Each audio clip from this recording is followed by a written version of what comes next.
Imagina el año 2045. Una niña le pregunta a su abuelo, ¿por qué construyeron máquinas que envenenaban el aire?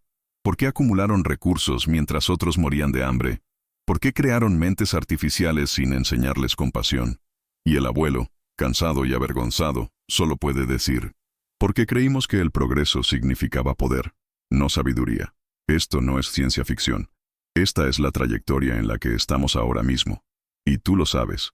En algún lugar dentro de ti hay una incomodidad, una sensación persistente de que algo fundamental está roto en cómo vivimos, cómo progresamos, cómo resolvemos problemas. Te han dicho que la tecnología nos salvará, que la innovación es la respuesta, que si solo trabajamos más duro, pensamos más inteligentemente, construimos mejor, finalmente estaremos a salvo. Pero en el fondo, sospechas que esto es una mentira. ¿Sabes qué es lo más aterrador? Que no seguimos construyendo lo que nos destruye porque somos tontos. Lo hacemos porque hemos confundido la inteligencia con la sabiduría y el progreso con el propósito. El verdadero peligro no es que carezcamos de mentes brillantes, es que tenemos mentes brillantes operando con una comprensión obsoleta de lo que significa ser humano. Cada catástrofe importante, desde la bomba atómica hasta el colapso ecológico, comparte la misma causa raíz. Preguntamos cómo sin nunca preguntar por qué. Si esta introducción ya te puso la piel de gallina, dale me gusta ahora y suscríbete, porque lo que voy a mostrarte no es solo entender por qué repetimos los peores errores de la historia. Es saber exactamente cómo detenerlos. Y necesito saber que no estoy solo en esto, que tú también sientes el peso de lo que está por venir. Vamos juntos en esto, porque lo que construimos hoy determina si habrá un mañana. Déjame comenzar con algo personal, algo que he cargado conmigo como una piedra en mi pecho durante décadas. Necesito contarte sobre el 2 de agosto de 1939. Este fue el día en que firmé mi nombre en un documento que ayudaría a crear el arma más destructiva en la historia humana. Vivía en Princeton, Nueva Jersey. El verano era cálido, casi opresivamente. El tipo de calor que te hace sentir el peso del aire mismo. Estaba pensando en ecuaciones, sobre el espacio-tiempo curvado, sobre el extraño comportamiento de la luz cuando pasa cerca de objetos masivos. Estos eran los problemas que ocupaban mi mente, abstractos, hermosos, removidos del caos del mundo. Y entonces llegó un golpe en la puerta. Dos físicos estaban ahí, Leo Szilard y Eugene Wigner. Los conocía a ambos, mentes brillantes, hombres serios. Pero ese día había algo diferente en sus rostros. Era terror. No el tipo de miedo que sientes cuando te sobresaltas o te amenazan en el momento, sino el tipo de pavor existencial que viene de entender algo sobre el futuro que no puedes desaprender. Me dijeron que científicos alemanes habían dividido exitosamente el átomo de uranio de manera sostenida y controlada. Me dijeron que el marco teórico ahora estaba completo. Me dijeron que Adolf Hitler, un hombre cuyo odio y locura ya estaban consumiendo Europa, ahora poseía el conocimiento necesario para construir una bomba atómica. Entendí la física instantáneamente. Cuando golpeas un núcleo de uranio 235 con un neutrón, el núcleo se vuelve inestable. Se divide en fragmentos más pequeños, liberando una energía enorme en el proceso. Energía que había estado encerrada dentro del átomo desde la formación del universo. Pero aquí está la parte crítica. Cuando ese núcleo se divide, también libera neutrones adicionales y esos neutrones pueden golpear otros núcleos de uranio, haciendo que ellos también se dividan. Esto es lo que llamamos una reacción en cadena. Un átomo se convierte en 2, 2 se convierte en 4, 4 se convierte en 8, 16, 32, millones. La progresión es exponencial. Y porque esto sucede casi a la velocidad de la luz, toda esa energía se libera en una fracción de segundo. Me senté ahí en mi sala de estar y lo calculé en mi cabeza. Los números eran asombrosos. Un solo dispositivo lo suficientemente pequeño para caber en la bahía de un avión podría liberar la energía equivalente a 15.000 toneladas de TNT. Podría obliterar una ciudad entera en un instante. No solo los edificios, la gente, los animales, los árboles, el suelo, todo vaporizado o incendiado en un radio de kilómetros. Szilard estaba paseando. Dijo, Albert, debemos advertir al presidente Roosevelt. Alemania no puede ser permitida de desarrollar esta arma primero. Si Hitler obtiene la bomba, la usará. Y si la usa, La civilización como la conocemos terminará. Eres el único cuyo nombre tiene suficiente peso. Eres el único al que escucharán. Recuerdo estar sentado ahí sintiendo el peso de lo que me estaba pidiendo. Esto no era una pregunta teórica. Esto no era un experimento mental. Esta era una elección que ondularía hacia adelante a través del tiempo en formas que no podía imaginar completamente, pero la lógica parecía ineludible. Si Alemania desarrollaba esta arma, dominarían el mundo, extinguirían la libertad, completarían los horrores que ya habían comenzado. El cálculo parecía claro. Teníamos que construirla primero, no para usarla, sino para prevenir que ellos la usaran contra nosotros. Y entonces hice algo que cuestionaré por el resto de mi vida.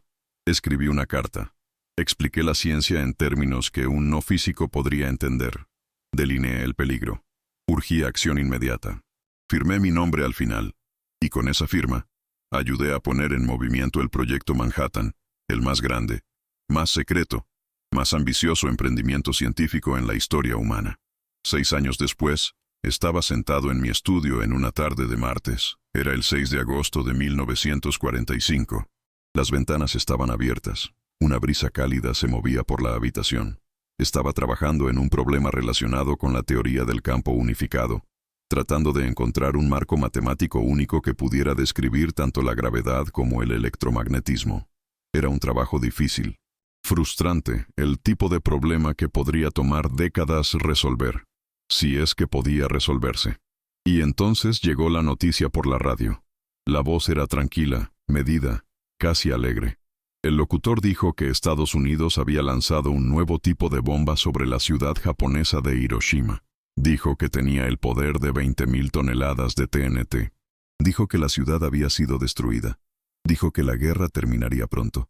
Me quedé ahí congelado. El lápiz cayó de mi mano. No podía moverme. No podía pensar. Todo lo que podía hacer era imaginar lo que eso significaba. 80.000 personas, hombres, mujeres, niños, infantes, muertos en un instante. No asesinados en batalla. No se les dio oportunidad de correr o esconderse o rendirse.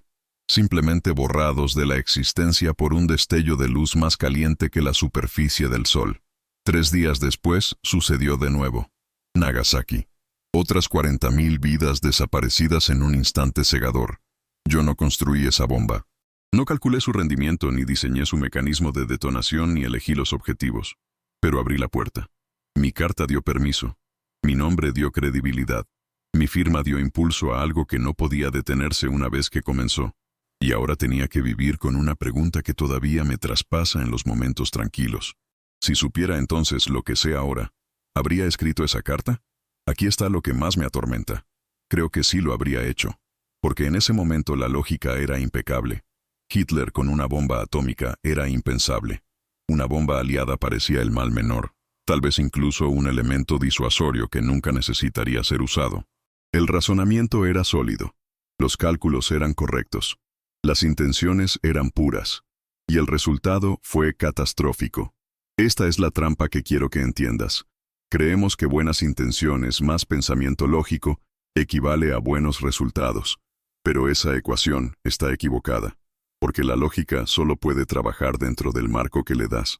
Y si ese marco está defectuoso, si tus suposiciones están incompletas, si tu imaginación no puede ver más allá de la amenaza inmediata, entonces la lógica se convierte en un arma que se vuelve contra ti. Aprendí algo en esos meses oscuros después de los bombardeos. Algo que cambió cómo entendí la inteligencia humana y la locura humana. El problema no fue que construimos la bomba. El problema fue que nunca cuestionamos si construirla era la respuesta correcta al miedo. Preguntamos, podemos y respondimos brillantemente. Reunimos a las mentes científicas más grandes del planeta. Resolvimos problemas de física e ingeniería que parecían imposibles. Tuvimos éxito más allá de nuestras expectativas más salvajes. Pero nunca nos detuvimos a preguntar, deberíamos con el mismo rigor, con la misma honestidad intelectual, con el mismo compromiso con la verdad. Nunca preguntamos qué tipo de mundo estábamos creando. Nunca preguntamos quién controlaría este poder una vez que existiera. Nunca preguntamos qué le haría al alma humana poseer la habilidad de extinguir poblaciones enteras con la presión de un botón. Y esto, he llegado a entender, es cómo ocurren la mayoría de las catástrofes humanas. No a través de estupidez o malicia, sino a través de mentes brillantes haciendo las preguntas equivocadas, resolviendo los problemas equivocados, optimizando para objetivos que llevan inevitablemente hacia la destrucción. Déjame contarte una historia. No es una historia verdadera en el sentido literal, pero es verdadera de una manera más profunda. Es una historia sobre entender por qué construimos lo que construimos y qué sucede cuando olvidamos preguntar. Imagina un relojero en un pueblo pequeño. Este relojero era legendario. Sus relojes eran tan precisos, tan bellamente elaborados que la gente viajaba desde ciudades distantes solo para poseer uno. Cada reloj era una obra maestra de ingeniería. Engranajes engranando perfectamente, resortes calibrados a las tolerancias más finas, mecanismos tan elegantes que parecían casi vivos. El relojero entendía cada elemento de su oficio. Podía mirar un reloj roto y saber instantáneamente qué engranaje había fallado, qué resorte había perdido su tensión, qué rodamiento de joya se había desgastado. Un día su nieto vino a ser aprendiz bajo él. El chico era brillante, más rápido de lo que su abuelo jamás había sido, con una comprensión intuitiva de la mecánica que parecía casi sobrenatural. En meses había memorizado cada técnica. En un año, estaba construyendo relojes más rápido y más eficientemente que el viejo jamás había hecho. El abuelo estaba orgulloso. ¿Qué abuelo no lo estaría? Pero también estaba preocupado. Notó algo que lo perturbaba más con cada semana que pasaba. Su nieto nunca preguntaba por qué un reloj necesitaba 17 engranajes en lugar de 16. Nunca se preguntaba por qué la gente quería medir el tiempo tan precisamente. Nunca cuestionaba por qué estaban construyendo relojes en absoluto. El chico estaba tan enfocado en cómo construir, en perfeccionar la técnica, en optimizar la eficiencia que nunca dio un paso atrás para preguntar qué estaba realmente creando o por qué importaba. Una noche, después de que la tienda había cerrado y el último cliente se había ido, el abuelo sentó a su nieto. La luz se estaba desvaneciendo. Motas de polvo flotaban en los rayos inclinados que entraban por la ventana. El viejo hombre sacó un reloj de bolsillo de un cajón. Estaba abollado, empañado, su cristal agrietado. Las manecillas se habían detenido décadas atrás. «Dime», dijo el abuelo, «¿por qué crees que construimos estos relojes?» El nieto respondió sin dudar. Claramente había pensado en esto antes. Para mantener el tiempo preciso, por supuesto. Para ayudar a la gente a coordinar sus días, para asegurar precisión, para dominar el paso de las horas y minutos. Un buen reloj le da a la gente control sobre sus vidas. Los hace eficientes. Los hace productivos. El viejo hombre asintió lentamente. Volteó el reloj roto en sus manos, sintiendo su peso, trazando su pulgar sobre las abolladuras y rasguños. «Así es como funciona un reloj», dijo en voz baja. «Pero no es por eso que los construimos». El nieto se veía confundido. «Este reloj», continuó el viejo hombre, «perteneció a mi padre. No ha funcionado en 30 años. El resorte principal está roto. El escape está dañado más allá de toda reparación. Por tu definición, no vale nada. No puede mantener el tiempo. No sirve ninguna función. Y sin embargo lo guardo en este cajón y lo saco a veces cuando estoy solo». «¿Sabes por qué?», el chico negó con la cabeza. «Porque cuando lo sostengo, lo recuerdo. Recuerdo sus manos ásperas por el trabajo, gentiles cuando tocaba mi cara. Recuerdo su voz, la manera en que se reía, la manera en que cantaba mientras trabajaba. Recuerdo el día que me dio este reloj. Yo tenía 16 años», dijo. «Este reloj ha estado conmigo a través de cada momento importante de mi vida. Ahora quiero que esté contigo». Murió 3 meses después. Y este reloj roto e inútil, es lo único que tengo que todavía lleva el calor de su toque». El viejo hombre miró a su nieto. Había lágrimas en sus ojos, pero su voz era firme. «Es por eso que construimos relojes.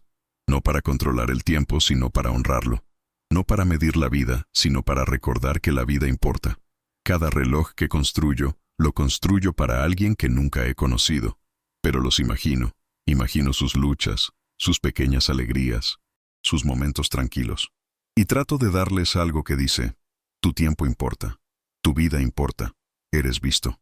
El nieto estuvo en silencio. Nunca lo había pensado de esta manera. Para él, un reloj era un problema a resolver, un mecanismo a perfeccionar, un objeto a optimizar. Había dominado cada aspecto técnico del oficio, pero nunca había entendido su propósito. Años pasaron. El nieto heredó la tienda. La hizo más eficiente, más rentable. Simplificó la producción, eliminó ornamentación innecesaria. Se enfocó puramente en precisión y producción. Sus relojes eran perfectos, mecánicamente impecables, despiadadamente eficientes. Instrumentos de precisión que mantenían el tiempo con una exactitud que habría asombrado a su abuelo. Y lentamente la gente dejó de comprarlos. Al principio no entendía. Los relojes eran objetivamente superiores. Eran más precisos, más duraderos, más accesibles. Por cada métrica medible, eran mejores. Pero algo esencial faltaba. Sus relojes eran fríos. No tenían alma. Eran máquinas, no regalos. Eran herramientas, no recuerdos. La gente no quería usarlos. No querían pasarlos a sus hijos. Los compraban, los usaban y los descartaban sin pensarlo dos veces. Desesperado, confundido, el nieto volvió a los viejos cuadernos de su abuelo. Nunca los había mirado realmente antes. Había aprendido las técnicas observando, no leyendo.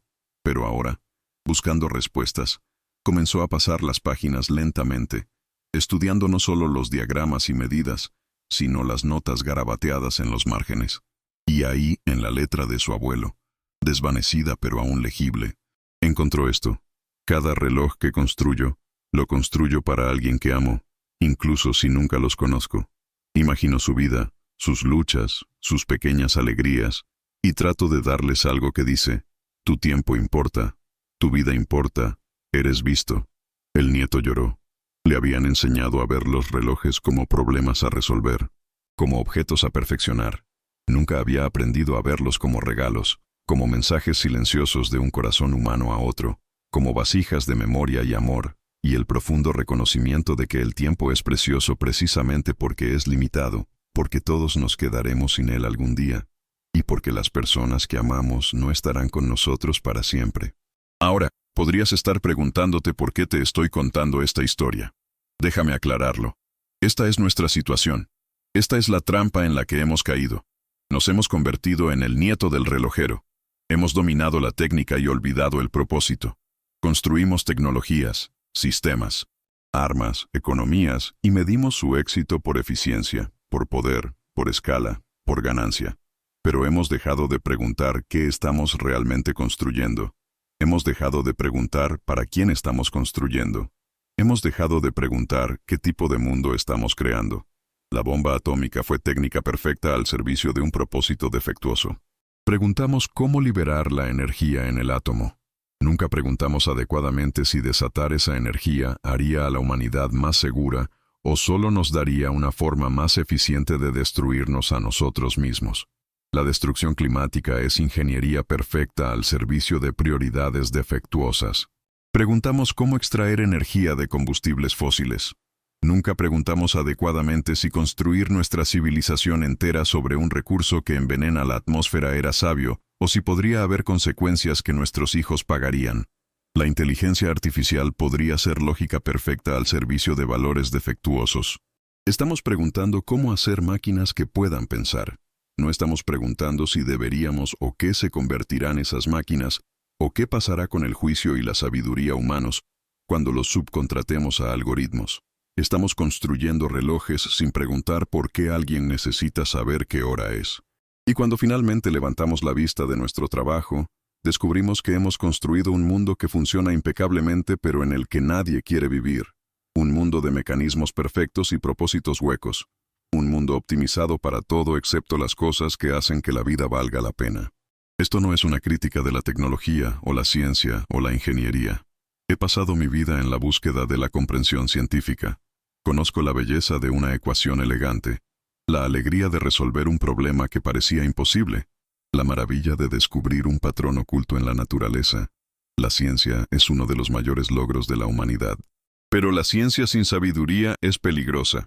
La técnica sin propósito está vacía. Y la inteligencia sin imaginación está ciega. Déjame explicarte algo sobre la naturaleza de la realidad, que la mayoría de la gente malentiende completamente.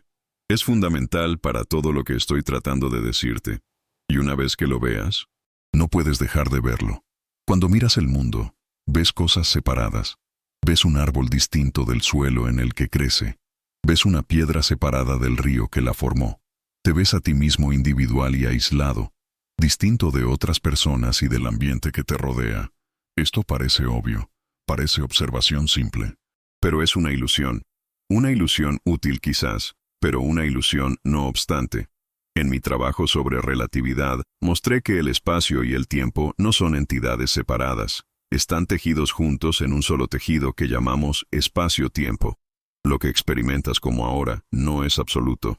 Depende de tu velocidad, tu posición en un campo gravitacional, tu marco de referencia.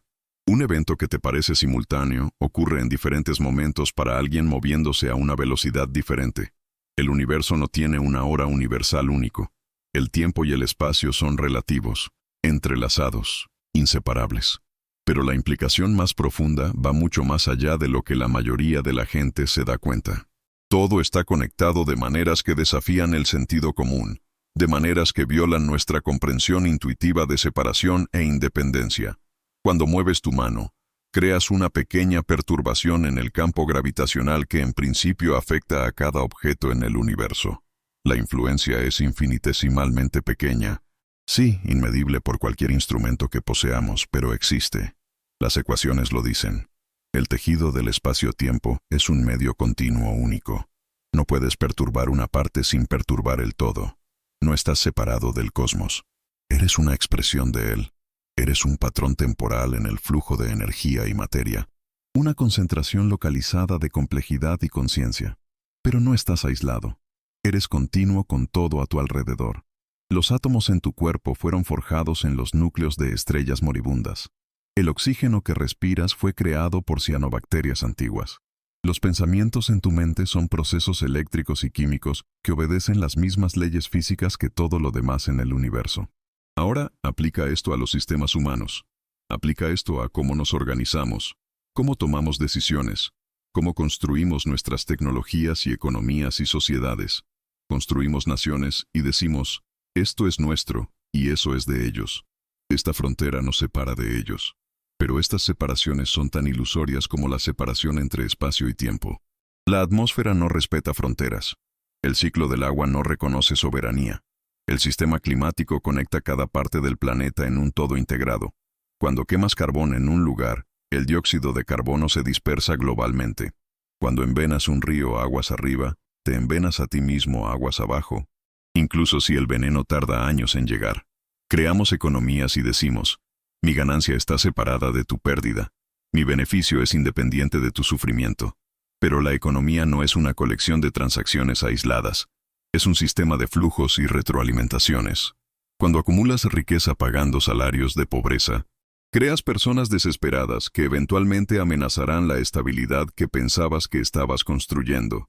Cuando externalizas costos, contaminación, agotamiento, explotación, esos costos no desaparecen.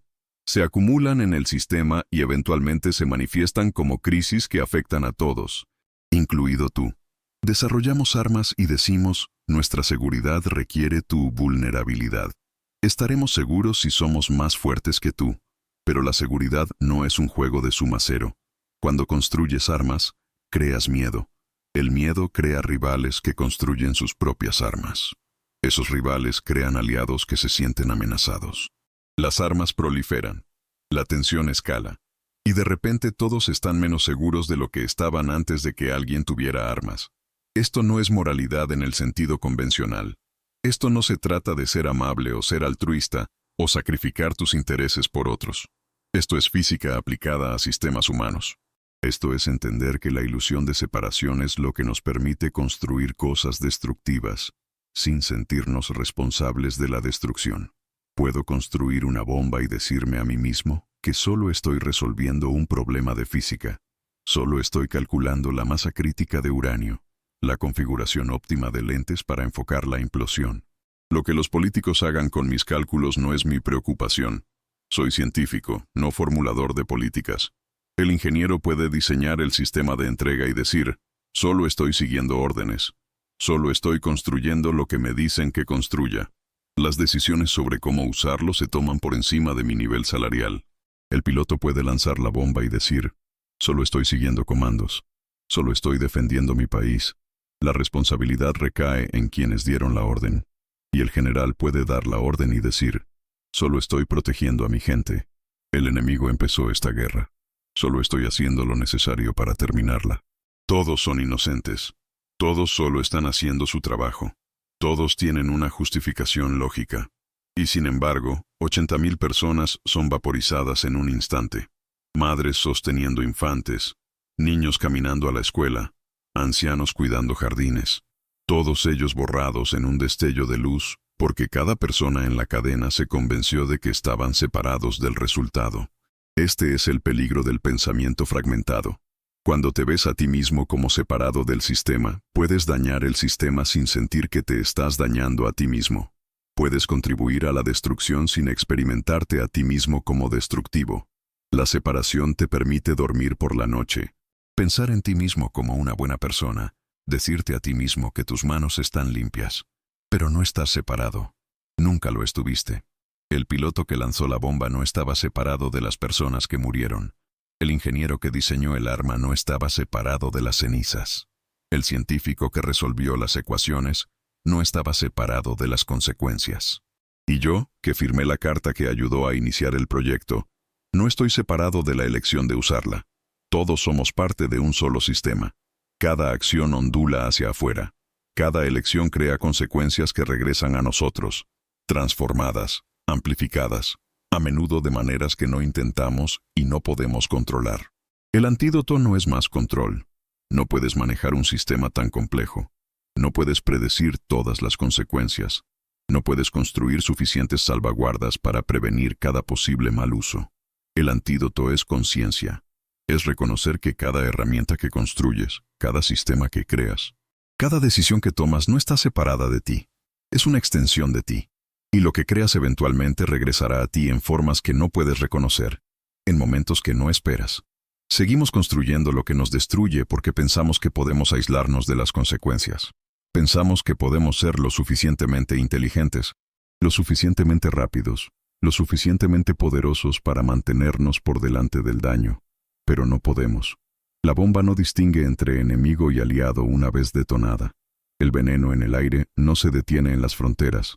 El algoritmo no se preocupa por tus intenciones una vez que comienza a optimizar para el engagement. No estás separado de lo que creas. Y lo que creas no está separado de en quién te conviertes. Esta no es una abstracción filosófica. Esta es la verdad más práctica que puedo ofrecerte. Porque una vez que la entiendes verdaderamente, una vez que la sientes en tus huesos, ya no puedes contribuir a sistemas de destrucción sin experimentarte a ti mismo como cómplice. Y esa conciencia, esa incomodidad, esa negativa a pretender que estás separado, ahí es donde comienza la sabiduría. Ahora déjame decirte algo que te sorprenderá, algo que contradice lo que la mayoría de la gente cree sobre la inteligencia y el genio y el potencial humano. La inteligencia no es la cualidad humana más rara. La imaginación sí. He conocido a muchas personas inteligentes en mi vida. He trabajado junto a matemáticos que podían resolver ecuaciones que hacían girar mi cabeza. Ingenieros que podían construir máquinas de asombrosa complejidad y precisión. Políticos que podían navegar laberintos de poder con claridad despiadada. Estas no eran personas estúpidas. Muchos de ellos eran mucho más inteligentes que yo. Al menos en ciertos dominios. Podían calcular más rápido, recordar más, razonar con mayor rigor. Pero a la mayoría les faltaba la única cosa que hace útil la inteligencia. La única cosa que previene que la inteligencia se vuelva destructiva. Les faltaba imaginación, no fantasía, no soñar despiertos, no pensamiento ilusorio, sino la capacidad de colocarte en una realidad que aún no existe y sentir sus consecuencias como si fueran reales. Déjame ser preciso sobre lo que quiero decir. La inteligencia pregunta, ¿cómo resuelvo este problema? La imaginación pregunta, ¿es este el problema correcto a resolver? La inteligencia dice, puedo dividir el átomo y liberar su energía. La imaginación pregunta, ¿qué le pasará a la humanidad cuando poseamos ese poder? La inteligencia construye la herramienta. La imaginación cuestiona en qué se convertirá la herramienta una vez que exista. Por eso seguimos construyendo lo que nos destruye. Tenemos inteligencia extraordinaria pero imaginación empobrecida. Podemos calcular el rendimiento de un arma nuclear hasta el kilotón, pero no podemos imaginar cómo se siente ser un niño en Hiroshima cuando el cielo se vuelve blanco y el aire se convierte en fuego. Podemos modelar el cambio climático con supercomputadoras y predecir aumentos de temperatura con precisión notable, pero no podemos imaginar un mundo donde nuestros nietos maldigan nuestros nombres, donde miren fotografías de nosotros y sientan no amor, sino rabia ante nuestro egoísmo y cobardía. Podemos diseñar algoritmos que maximicen el engagement, que mantengan a la gente desplazándose y haciendo clic y consumiendo. Pero no podemos imaginar una sociedad donde la atención humana ha sido tan completamente secuestrada que la gente ya no puede pensar profundamente, ya no puede mantener relaciones, ya no puede distinguir entre la realidad y las simulaciones curadas en las que viven. O tal vez podemos imaginar estas cosas de manera abstracta, pero no podemos sentirlas. Y esta es la distinción crítica. La imaginación no es solo visualización, no es solo ver un futuro posible, es sentir ese futuro emocionalmente, visceralmente, como si ya lo estuvieras viviendo. Es la capacidad de sufrir por adelantado, de experimentar las consecuencias antes de que lleguen para que puedas cambiar de curso, antes de que sea demasiado tarde. Esto no es misticismo, esto no es algún concepto espiritual vago. Esta es la fundación de todo pensamiento significativo, toda acción ética, toda sabiduría digna del nombre. Cuando desarrollé la teoría de la relatividad, no comencé con matemáticas, comencé con imaginación. Tenía 16 años sentado en un campo e imaginé cabalgar junto a un rayo de luz. ¿Qué vería si pudiera de alguna manera acelerar a la velocidad de la luz y viajar junto a una onda de luz? Me parecería estacionaria, congelada en el tiempo como un surfista congelado en el pico de una ola. Esto parecía imposible. La luz, según las ecuaciones de Maxwell, debería propagarse a una velocidad fija relativa a todos los observadores. Pero si me estoy moviendo a la misma velocidad que la luz, ¿cómo puede todavía estar moviéndose a la velocidad de la luz en relación a mí? La única resolución era radical. El tiempo mismo debe ser flexible. El tiempo debe ralentizarse a medida que te acercas a la velocidad de la luz, para que no importa qué tan rápido te estés moviendo, la luz aún se mueve a la misma velocidad en relación a ti. Imaginé viajar a diferentes velocidades, observar los mismos eventos desde diferentes velocidades. Imaginé qué leerían los relojes, qué distancias aparecerían, qué significaría la simultaneidad. Solo después de haber imaginado estas realidades, después de haberme colocado en marcos de referencia imposibles y sentido cómo serían, desarrollé las matemáticas para describirlas. La imaginación vino primero, la lógica siguió, pero en nuestro mundo actual hemos revertido este orden. Construimos primero e imaginamos después. Usualmente después de que el daño está hecho, cuando es demasiado tarde para deshacer lo que hemos creado. Construimos plataformas de redes sociales sin imaginar cómo podrían amplificar el tribalismo, cómo podrían crear cámaras de eco donde la gente es recompensada por la indignación y castigada por el matiz, cómo podrían fragmentar a la sociedad en campos hostiles que ya no pueden comunicarse o encontrar terreno común. Construimos los algoritmos, optimizamos las métricas de engagement, escalamos las plataformas a miles de millones de usuarios, y solo después imaginamos con creciente horror lo que hemos desatado. Y para entonces, las plataformas son demasiado grandes para detener, demasiado rentables para cerrar, demasiado integradas en el tejido de la sociedad para remover sin causar disrupción masiva.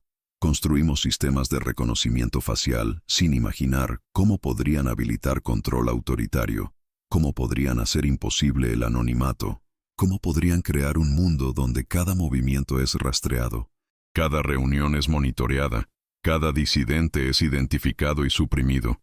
Perfeccionamos la tecnología, la vendemos a gobiernos y corporaciones, la integramos en la infraestructura y solo después imaginamos cómo se siente vivir en una sociedad donde la privacidad está extinta, donde siempre estás siendo observado, donde la libertad de movimiento y reunión se han convertido en privilegios condicionales en lugar de derechos fundamentales. Construimos sistemas de inteligencia artificial, sin imaginar cómo podrían reemplazar el juicio humano, cómo podrían tomar decisiones que no entendemos a través de procesos que no podemos interrogar, cómo podrían optimizar para objetivos que parecen beneficiosos a corto plazo, pero desastrosos a largo plazo. Creamos redes neuronales que pueden superar a los humanos en tareas cada vez más complejas, y celebramos cada hito como progreso. Y solo después imaginamos qué sucede cuando decisiones críticas sobre justicia, empleo, crédito, salud y guerra son tomadas por sistemas que no tienen sabiduría, no tienen empatía, no tienen comprensión del contexto o la consecuencia. Esto no es sabiduría. Esto es imprudencia disfrazada de innovación. Esto es inteligencia desatada de la imaginación corriendo hacia adelante sin ningún sentido de hacia dónde va o qué encontrará cuando llegue. Aquí está el principio que quiero que entiendas. Si no puedes imaginar las consecuencias completas de lo que estás construyendo, incluyendo las consecuencias no intencionales, las consecuencias retrasadas, las consecuencias sistémicas que emergen solo cuando tu creación interactúa con la realidad compleja e impredecible de la sociedad humana, entonces no eres lo suficientemente inteligente para construirlo. Lo digo literalmente. Careces de la capacidad cognitiva para ejercer el poder que estás alcanzando. Esto no es una limitación en la innovación. Esto es una salvaguarda contra la catástrofe. La imaginación es el puente entre lo que es y lo que podría ser. Sin ella, la inteligencia se convierte en una fuerza de destrucción, porque optimiza para objetivos sin cuestionar si esos objetivos conducirán a un mundo en el que valga la pena vivir. Piensa en las cualidades que celebramos en nuestra cultura. Admiramos a las personas que son rápidas, que son decisivas, que confían en su habilidad para resolver problemas. Recompensamos la velocidad y la eficiencia y la producción. Les decimos a los jóvenes que se muevan rápido y rompan cosas, que interrumpan industrias, que escalen rápidamente. Estos son los valores de la inteligencia no templada por la imaginación. Pero la velocidad sin dirección es solo agitación. La eficiencia sin propósito es solo desperdicio. Y romper cosas sin entender qué estás rompiendo o qué las reemplazará es solo vandalismo a escala masiva. No necesitamos más personas inteligentes. Tenemos mucha inteligencia. Lo que necesitamos desesperadamente son más personas imaginativas. Personas que puedan sentir el futuro en sus huesos, que puedan sentir la forma de las consecuencias antes de que se manifiesten, que puedan preguntar qué tipo de mundo estoy creando con el mismo rigor y honestidad que preguntan cómo funciona esto. La imaginación no es una habilidad blanda, no es opcional, no es algo que puedas permitirte descuidar en favor de preocupaciones más prácticas. La imaginación es la herramienta más práctica que posees, porque es lo único que te permite ver la destrucción antes de construirla, sentir la trampa antes de caminar hacia ella, reconocer el camino que lleva a la catástrofe, mientras todavía tienes tiempo de elegir una dirección diferente. Y aquí está la tragedia. La imaginación puede ser entrenada, puede ser cultivada, puede ser fortalecida a través de la práctica y la atención, pero no la enseñamos. Enseñamos resolución de problemas y optimización y eficiencia. Enseñamos a la gente a preguntar cómo, no por qué. Les enseñamos a construir, no a cuestionar si lo que están construyendo debería existir. Y así producimos generación tras generación de constructores brillantes, que construyen sistemas elaborados sin ningún sentido de para qué son esos sistemas, a quién sirven o en qué se convertirán una vez que sean desatados al mundo. La inteligencia sin imaginación es un martillo buscando un clavo, y eventualmente encontrará tu mano. Necesito explicarte algo sobre la naturaleza de la catástrofe, sobre cómo realmente sucede la destrucción, porque la mayoría de la gente malentiende esto completamente. Piensan que la catástrofe viene de la locura, del mal, de decisiones irracionales tomadas por monstruos. Pero casi nunca funciona así. Déjame introducirte a lo que llamo lógica incremental. Este es el patrón de pensamiento que lleva a la catástrofe. Y no es irracional, es hiperracional. Es la lógica aplicada tan rigurosamente, tan implacablemente, que se divorcia de la sabiduría. Y está en todas partes. Así es como funciona la lógica incremental. Comienzas con un objetivo razonable. Identificas un paso lógico hacia ese objetivo. Ese paso produce un resultado. Y entonces tomas otro paso. Cada paso tiene sentido aisladamente. Cada paso sigue lógicamente del anterior. Pero cuando los encadenas a través del tiempo, llegas a un destino que nunca intentaste y que nunca habrías elegido si pudieras haberlo visto desde el principio. Déjame darte el ejemplo que conozco más íntimamente. El que me enseñó esta lección a un costo que nunca dejaré de pagar. Paso 1. Alemania está desarrollando física avanzada. Sus científicos entienden la estructura atómica. Están explorando la fisión nuclear. Esto es simplemente un hecho. Paso 2. Si Alemania desarrolla una bomba atómica antes que nadie más, tendrán un arma de poder sin precedentes, dadas las ambiciones de Hitler y su disposición a usar cualquier medio necesario. Esto es una amenaza existencial. Esto parece una conclusión razonable. Paso 3. Por lo tanto, debemos desarrollar la bomba antes que ellos. No para usarla, sino para prevenir que ellos la usen contra nosotros. Esto parece necesidad lógica. Paso 4. Para desarrollar esta arma rápidamente, debemos dedicar recursos enormes y reunir a las mentes científicas más grandes disponibles. Debemos trabajar en secreto. Debemos tratar esto como la más alta prioridad. De nuevo, esto sigue lógicamente. Paso 5. Una vez que tenemos la bomba, debemos probarla para asegurar que realmente funciona. No podemos confiar solo en la teoría. Debemos detonar un dispositivo y medir su rendimiento. Esto parece prudente. Paso 6. Una vez que sabemos que la bomba funciona, una vez que poseemos este poder, la tentación de usarla se vuelve abrumadora. La guerra se arrastra. Soldados estadounidenses están muriendo en el Pacífico. El ejército japonés no muestra señales de rendirse. Y tenemos esta arma que podría terminar la guerra inmediatamente, que podría salvar vidas estadounidenses al impactar a Japón para que se rinda. La lógica se convierte en: la construimos para salvar vidas, así que usémosla para salvar vidas. Y ahí estás, en el destino que nunca fue tu intención original. Cada paso fue lógico, cada decisión fue defendible, pero la trayectoria fue catastrófica. Esto es lógica incremental, y es cómo construimos lo que nos destruye, paso por paso, cada uno razonable, cada uno inevitable dentro del marco que hemos aceptado, hasta que miramos alrededor y nos damos cuenta de que hemos construido nuestra propia tumba con las mejores intenciones del mundo. Entonces aquí está mi pregunta final para ti, la que define todo. ¿Qué estás construyendo ahora mismo sin preguntarte hacia dónde lleva el camino? ¿En qué sistema estás participando sin rastrear los incentivos? ¿Qué futuro estás creando sin imaginarlo completamente? Porque cada elección que haces es un voto. Cada acción es una palabra en la historia que se contará sobre este tiempo. Y la pregunta no es si puedes cambiar el mundo. La pregunta es, ¿te negarás a destruirlo? Deja un comentario con las palabras: imagino antes de construir. Necesito saber que entendiste, que esto no fue solo contenido para ti, que sentiste el peso de lo que hemos estado construyendo. Y si quieres más conversaciones que desafíen en lugar de confortar, suscríbete, porque el futuro todavía está siendo escrito, y tú estás sosteniendo la pluma.